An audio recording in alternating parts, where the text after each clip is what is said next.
Meditação da Mulher, quarta-feira, 2 de novembro de 2022, com o título O Poder das Promessas de Deus.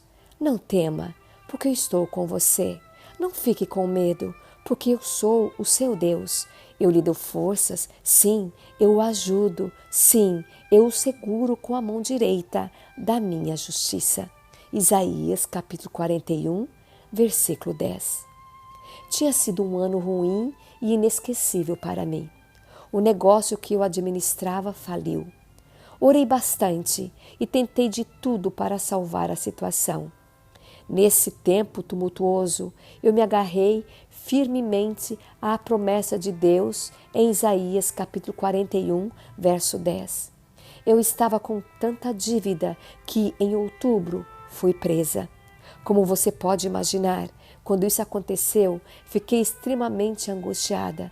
Eu questionava a Deus, perguntando por que Ele havia permitido que eu fosse presa e enfrentasse as consequências das minhas ações, ao invés de me salvar, como eu tinha implorado que Ele fizesse.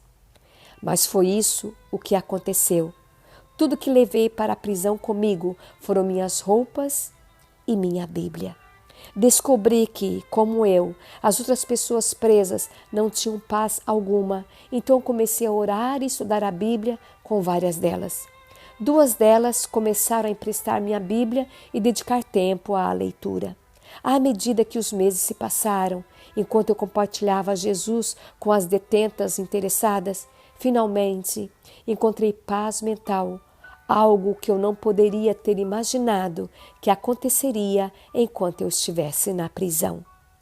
Quando o fim da minha sentença se aproximava, orei novamente, rogando a Deus que nada acontecesse para que meu tempo lá fosse estendido. É comum que uma sentença seja estendida no país onde eu estava aprisionada. Dediquei bastante tempo orando sobre isso e na noite anterior ao dia de ser liberada, tive um sonho. Eu estava andando numa carruagem e, subitamente, fui colocada em outra carruagem que era azul. Quando acordei, fiquei terrivelmente desanimada, pois, segundo a minha interpretação do sonho, eu seria transferida para outra prisão. Às 7 horas, ouvi meu nome sendo chamado e fui informada de que eu estava livre. Era sábado, então fui diretamente para a igreja. Lá percebi que eu estava sentada em uma cadeira azul. Então entendi que Deus havia me mostrado que eu estaria sentada na igreja em uma cadeira azul e não em outra prisão. Foi só então que percebi que quando eu havia acordado, estava tão chateada com a interpretação do sonho que me esqueci completamente da minha promessa favorita de Deus.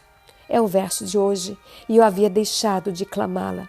Mas, embora eu tivesse esquecido, Deus continuou sendo fiel ao que Ele havia prometido. Esse Deus é demais. Tenha um bom dia.